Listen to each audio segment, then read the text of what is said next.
ಹಾಕಲಾಗಿತ್ತು. ಸೊ ಈ ಹಿನ್ನೆಲೆಯಲ್ಲಿ ಆತನ ಅಸೋಸಿಯೇಟ್ ಆದಂತಹ ಒಬ್ಬ ರವಿ ಮೆಲಿನ್ಕೇರಿ ಅನ್ನೋನು ಕಳೆದ 6 ತಿಂಗಳ ಮುಂಚೆ ಮರ್ಡರ್ ಆಗ್ತಾನೆ. ಆ ಮರ್ಡರ್ ಕೇಸಲ್ಲಿ ತುಳಸಿರಾಮ್ ಹರಿಜನ್ನು ಮತ್ತು ಅಲೆಕ್ಸ್ ಗೊಲ್ಲರು, ಪ್ರಕಾಶ್ ಗೊಲ್ಲರು, ಷಣ್ಮುಖ ನಡುವಿನಕೇರಿ ಮತ್ತು ಇನ್ನಿತರರು ಸೇರಿ ಆತನನ್ನು ಕೊಲೆ ಮಾಡಿರ್ತಾರೆ. ಈಗಾಗಲೇ ಆ ಎಲ್ಲ ಕೊಲೆ ಆರೋಪಿಗಳು ನ್ಯಾಯಾಂಗ ಬಂಧನದಲ್ಲಿದ್ದಾರೆ. ಈ ರವಿ ಮೆಲ್ಕಿನ್ಮೇರಿ ಮತ್ತು ಬಾಗಪ್ಪ ಹರಿಜನ್ ಇವರು ಕೂಡ ಒಂದೇ ತಂಡದಲ್ಲಿದ್ದು ಇವರು ಕೂಡ ಹಲವಾರು ವರ್ಷಗಳಿಂದ ಕೂಡಿ ಕೆಲಸ ಮಾಡಿರ್ತಾರೆ. ಅವರ ಮಧ್ಯೆ ಸಾಕಷ್ಟು ವ್ಯವಹಾರಗಳೂ ಕೂಡ ಇರುತ್ತೆ. ಹಣಕಾಸಿನ ವ್ಯವಹಾರ ಆಗಿರ್ಬೋದು, ರಿಯಲ್ ಎಸ್ಟೇಟ್ ವ್ಯವಹಾರ ಆಗಿರ್ಬೋದು, ಇವರಿಬ್ಬರು ಕೂಡಿ ಕೆಲಸವನ್ನು ಮಾಡಿರ್ತಾರೆ. ಮತ್ತು ಬಾಗಪ್ಪ ಹರಿಜನ್ ಮತ್ತು ರವಿ ಮೆಲಿನ್ಕೇರಿ ಕೂಡ ಇವರು ಸಂಬಂಧಿಕರು ಕೂಡ ಆಗಿರ್ತಾರೆ.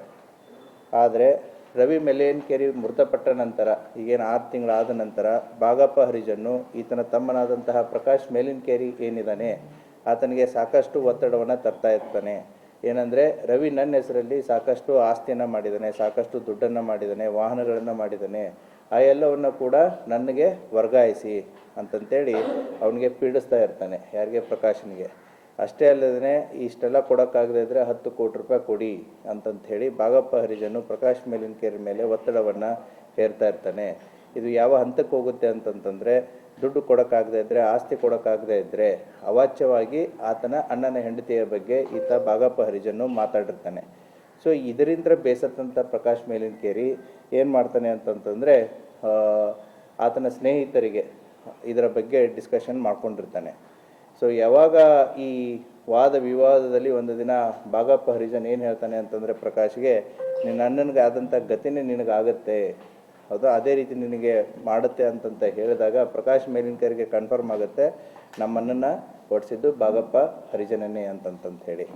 ಸೊ ಆ ಹಿನ್ನೆಲೆಯಲ್ಲಿ ಪ್ರಕಾಶ್ ಆತ ತಂಡವನ್ನು ಕಟ್ಕೋತಾನೆ. ಆತನ ಅಸೋಸಿಯೇಟ್ಸ್ ಅಂತಂತಂದರೆ ಆತನ ಸಂಬಂಧಿಕರೇ ಇವರು ಕೂಡ.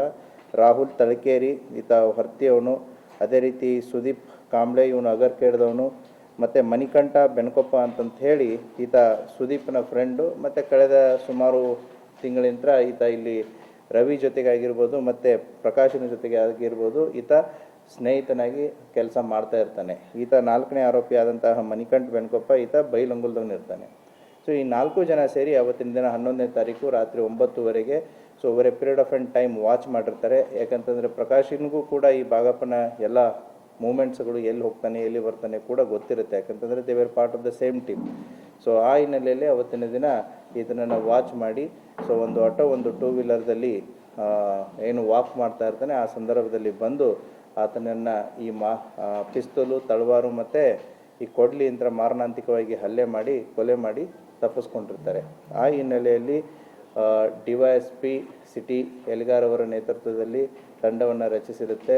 ಗಾಂಧಿ ಚೌಕ್ ಇನ್ಸ್ಪೆಕ್ಟರ್ ಅಂತ ಪ್ರದೀಪ್ ತಳಕೇರಿ ಮತ್ತು ಗೋಲ್ಗುಂಬಾಜ್ ಇನ್ಸ್ಪೆಕ್ಟರ್ ಆದಂತಹ ನಮ್ಮ ಮಲ್ಲಯ್ಯ ಮಠಪತಿ ಇವರು ತಂಡಗಳನ್ನು ರಚನೆ ಮಾಡಿ ಎಲ್ಲ ಆಯಾಮಗಳಲ್ಲಿ ಈಗ ತನಿಖೆಯನ್ನು ಕೈಗೊಂಡು ಈ 4 ಜನ ಆರೋಪಿತರನ್ನು ಬಂಧಿಸಿದ್ದಾರೆ. ತನಿಖೆ ಇನ್ನೂ ಮುಂದುವರಿತಾ ಇದೆ. Thank you.